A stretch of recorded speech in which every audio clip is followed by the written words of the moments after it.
Hi. In this video, we're going to try and talk about how do you evaluate a bank. एक bank किसी और business से किस तरह से अलग होता है, ये हम डिस्कस करेंगे इस वीडियो में. Stay with me till the end and you will have a good sense of what are the nuances of the banking business, how do we go about looking at the numbers, and what are the core areas to focus on. If you find the video useful, please like it, and if you haven't done so yet, please subscribe to our channel as well. Let's jump right into the banking system. So how is a bank different from some of the other businesses that we see, right? If you look at any other business and the profit and loss statement, for example, of a business, let's say you pick up something like an Infosys and you look at the P&L, you'll find stuff like, there's revenue, there's other income, which will be there. Then there's a bunch of expenses, which is there. And most of these are sort of operating expenses like salary costs or, costs of, doing the business as such and so on and so forth. You do find a small finance cost depending on how much borrowing a particular company has in a particular segment, right? Pick up a manufacturing company like, let's say, Maruti, and you'll again find similar kind of structure. You'll find revenue from operations, you'll find other income. So you'll find raw material cost and all of that. And once again, you'll see that the finance cost could be a smallish number depending on how much debt you have. I mean, it could be small, it could be large, but relative to the size of the business, you would typically find it's a relatively lower number for most manufacturing or services businesses. But in the banking segment, unlike other businesses where debt is a source of capital, in the banking segment, this is more or less like raw material, right? So effectively, your biggest income is interest earned. Your biggest expense is interest expended, right? And you don't treat it the same way as some of the other businesses. And that's what your fundamental difference is. There's one more line item that you come across, which is called as provisions and contingencies. So I'll talk about that as we go along. But these elements make the banking system a little bit different from an evaluation perspective. If you're an analyst, you can't use the same set of parameters with the banking setup that you would use, let's say, with an Infosys or a Maruti or an Ultratech Cement or a Steel Authority of India, right? So let's jump into understanding how does a bank work. Fundamentally speaking, what is a bank doing? It is basically taking deposits from people who have the money and extending loans to people who need the money. Essentially, a bank's primary purpose is to, facilitate capital flow in the economy. जिनके पास पैसा है वो bank को deposit कर देंगे, पैसा bank के पास deposit कर देंगे, और जिन्हें पैसा चाहिए वो बैंक से पैसा लोन ले लेंगे, right? So you'll get the money from in the bank and the bank basically extends it as a loan to somebody else. If you think about it, intuitively यहाँ पे एक problem create होता है, which is the sort of motivation behind why the depositor is depositing money with the bank versus what is the bank trying to do with the money. Depositor is depositing the money to the bank so that they think that, the money remains safe, right? The bank keeps the money safe. But the bank's profitability depends on what they can generate on that money in the form of loans. So there is a possibility that the bank wants to give out a risky loan, but the depositor doesn't want that, right? Classic example of what is called as a principal agent problem. The bank is the agent on behalf of the principal who's the depositor. The depositor wants the bank to not take any risk, but the bank may still want to take a risk because, there is money to be generated on that, right? How do you avoid that? By creating some skin in the game for the bank shareholders. So what do you say? Regulators would come in and say that, look, you can't just take 100 rupees of deposits and give out 100 rupees of loans. You need to have some skin in the game. So put some equity on the table. Right? Now we know that debt gets paid before equity. For the bank, the deposit is the debt from the bank's perspective. Bank को वापस लौटाना है पैसा, right? तो उन्होंने borrow किया है depositor से. So effectively what has happened is now the depositor deposits 100 rupees, the bank shareholders put 10 rupees, 110 rupees is available. If something goes wrong on the loans front, the first priority of payment is to the deposit holder. So the depositor will get paid and then whatever is left goes to the equity holder. Because the equity holder is last in the priority, it is in the interest of the equity holder to ensure nothing goes wrong on the loans front. Otherwise, things can get ugly for the equity holder in the banking system, right? So that is the idea of putting skin in the game that solves for the, incentive structure or, motivation problem or principal agent problem, whichever way you want to kind of call it, right? It still does not solve all the problems. There's one more problem that exists in the banking system, which is basically the timeline for which a depositor has put money versus for which a lender has, a borrower has basically borrowed money, or the bank has basically given money to or loaned out the money to somebody. Generally जब banks loan देते हैं तो लंबे समय के लिए देते हैं, right? A home loan is 20 years, a car loan में भी 5 years, a term loan to a corporate में भी 5 years. So your lending is long term in nature. The depositor, however, can walk in any day and say, please give my money back. I need my money. So the depositor is there for the short term, but the banking on the loan side, this is typically for the long term. This is something called as an asset liability mismatch. And to address that, you have to, this basically creates a liquidity problem, right? I mean, the depositor can walk in anytime and say, give my money. If the bank has not made some kind of arrangement for that, everything is loaned out. How do you return the depositor's money? To avoid this problem, the central bank will once again come in and say, look, I need you to put aside some reserves, right? So put aside some money of the depositors out as reserves. There are two types of reserves we know of. There is something called as cash reserve ratio. There is something called as statutory liquidity ratio. Cash reserve ratio is basically, as the name suggests, the bank is supposed to keep cash, money as cash with RBI, right? SLR, which is statutory liquidity ratio, the bank is supposed to keep money in government bonds or gold, which can be easily liquidated into cash. So if a depositor walks in today and says, give my money, the first place to take it is from the cash balances in CRR. After the bank has obviously exhausted what cash it already held with itself, go to the CRR, take money, give to the depositor. If more depositors come asking for money, sell your bonds from the SLR, get money, pay the depositor. So the liquidity crisis is kind of solved using these reserve ratios. The SLR, obviously, because it's in bonds, will also include sort of investments that kind of come here. So I can call this reserves and investments which are there that a bank has. Okay. So this is the straightforward structure. Take deposits, put equity, combine the two together, put out reserves, whatever is left can be loaned out, right? I have taken a very simple structure here to keep numbers simple. We will just round it off and work with that. Remember, for a bank, deposits are debt. Equity is obviously equity. But if you're starting with 100 rupees of deposits and 10 rupees of equity, then you're starting with a debt equity of 10:1. Highly leveraged and so highly regulated, right? Unlike other sectors where 2:1 debt equity can become a problem, in banking, you're starting with something like 10:1 as to begin with. I have oversimplified this. The equity is not put like this. There's a ratio that you calculate called the capital adequacy ratio, but I'll leave that for some other day. Keep it simple for now. 100 rupees of deposits, 10 rupees of equity. The bank gets 110. Out of 110, the bank puts aside, let's say, 25 as reserves. Remaining 85 is given out as loans.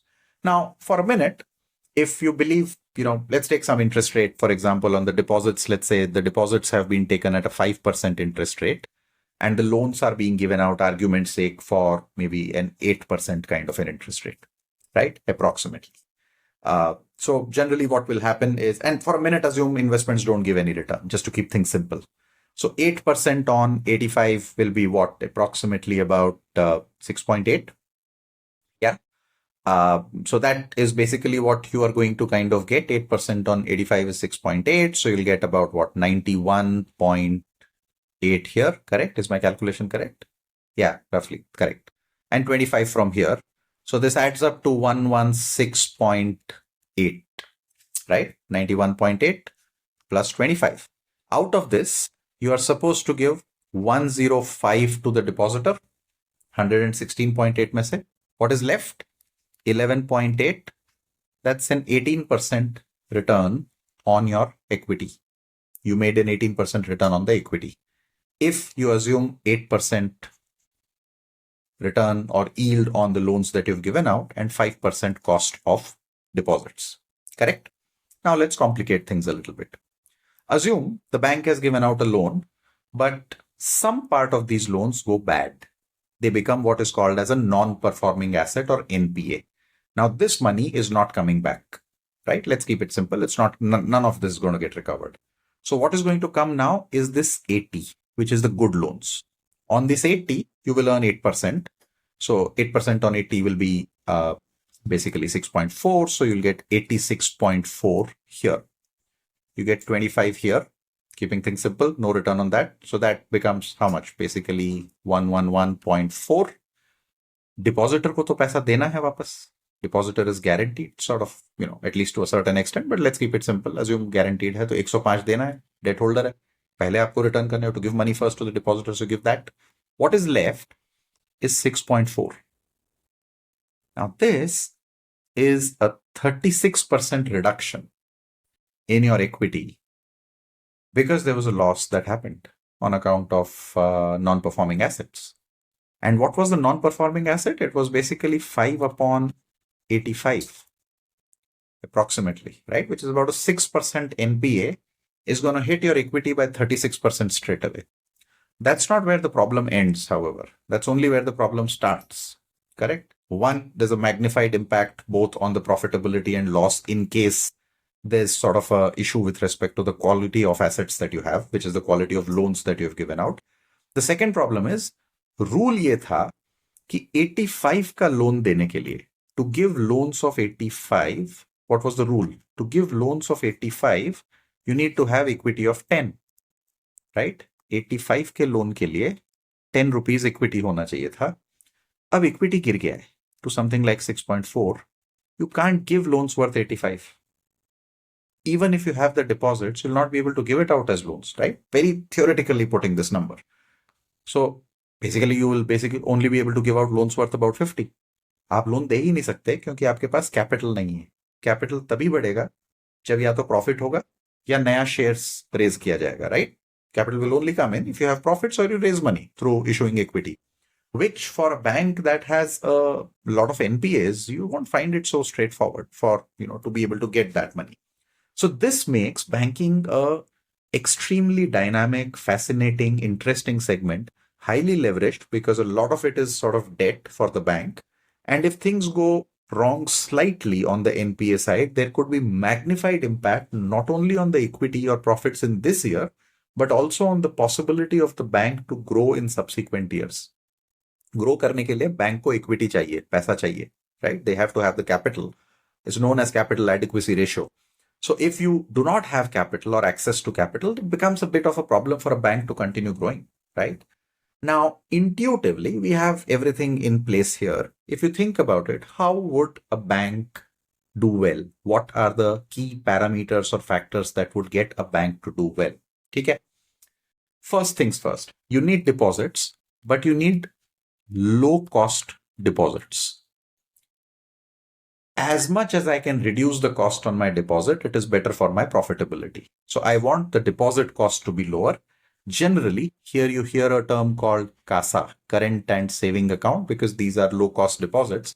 So a bank which has a higher proportion of CASA accounts will have a lower cost of deposits, thereby giving them a possibility of increasing their margin. ठीक है, मान लीजिए एक bank पैसा raise कर रहा है 4% पे, another bank is raising money at 7%. Clearly, the one raising money at 4% can lend out in better quality loans and still earn a reasonable spread, right? Which brings us to the second point. You want a good yield on loans.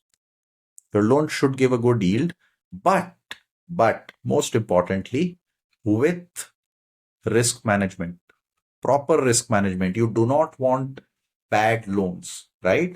So asset quality, which is the quality of loans that you have given out, is supremely important for a bank in the long run. Okay? Low cost deposit chahiye. We need lower cost deposits. We need a reasonably good yield on loans. Now, if you have a cost of deposit of 4%, you might be happy with an 8% yield on loans or 9% yield on loans. If your cost of deposit itself is 7%, you will have to kind of give out 11-12% kind of loans, right? Which will inherently be riskier loans. So ability of a bank to manage risk also increases if they have good low cost deposits available with them. So good asset quality is needed. Reasonable yield on loans is needed. Good low cost deposit base is needed, right? Which will be a function of network, salary account, so on and so forth that are there, right? All of those things will play out. In terms of reserves is okay, but the more important part is the investments. You don't want to do crazy investments here in bonds, which can create big time losses. I mean, one of the classic cases that happened was the Silicon Valley Bank case, where they went and put ahead money in certain kind of investments, 10-year government bonds. And then when interest rates moved a lot, they started facing losses on those. More on that some other time. But broadly, you do not want to see losses on your investments. So you want to see good quality investments happening as well in the SLR component that is there. And most importantly, you need sort of continuous access to capital. Access to capital so that if you need equity, equity can be raised quickly. Either you get capital in the form of making profits, so you know your shareholders are happy sort of putting retained earnings back into the company, or you should have such a strong brand name that when you go to the markets, you say, I want to raise capital, you find it easy to raise capital. If you have adequate capital, your possibility of taking a hit on NPAs is higher because there is a cushion available with you. Plus, there is a general headroom for growth that exists, right? So what are the key parameters? Broadly, 5 parameters that we are looking at. You want low cost deposits. You want great asset quality, right?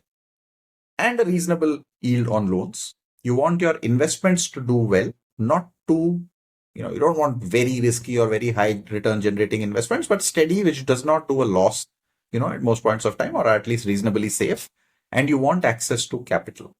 If a bank has these 5 parameters which are available, a bank would typically be in a better shape, right? How do you know that? If you just pick up a bank's earnings report, right? Go to, a website like Screener and pick out an earnings report. And if you look at some of the key parameters that are there, let's say if I pick out HDFC Bank's report for Q3, you'll find, look at the things they've focused on, right? They'll talk about what is the CASA, right? What is the average CASA that they have? Then they talk about what is the net interest margin. In a way, this is the sort of difference between your borrowing cost and your lending yield that you're making, right? Have they said something about NPAs or asset quality? So you see gross NPA is given, NPA details are given. Return on assets, how good your assets are in terms of their yield. So that is talked about. And they talk about capital adequacy as well, which is, what is the total capital that they have? 20% of the risk-weighted assets typically. As I said, we'll talk about that in some other video on some other time. But just to kind of showcase, when you look at the earnings report of a bank, they would focus on all of these parameters. One more additional thing you can say is something called as cost to income ratio, which could be your 6th parameter, that you want your costs to be low as a percentage of the income that you're generating. Here, digital infrastructure will play a part. If you have a large network, then your cost of getting deposits becomes lower, and so on and so forth. Marketing costs go down. Banking is a trust business. So as the bank brand becomes larger and larger, more people have trust, more people are likely to go and do business with the bank. So costs kind of start going down on account of that. But predominantly, the focus is on CASA, the focus is on margins, the focus is on asset quality, the focus is on what is the yield on those assets, and the focus is on the fact that you are able to essentially generate, have a reasonable access to capital that exists, and you're able to generate reasonable return, keeping risk parameters in check. That, in a nutshell, is how a bank functions. Those are some of the key parameters you would look for a bank. Just go try and download a report for a bank, try and look at some of these parameters, check how they have moved over a period. And as I said, if you like the video, please put on your thoughts and feedback in the comment section. If you want us to do something else in terms of videos, please write that in the comment section as well. That's it in this particular video. Thank you.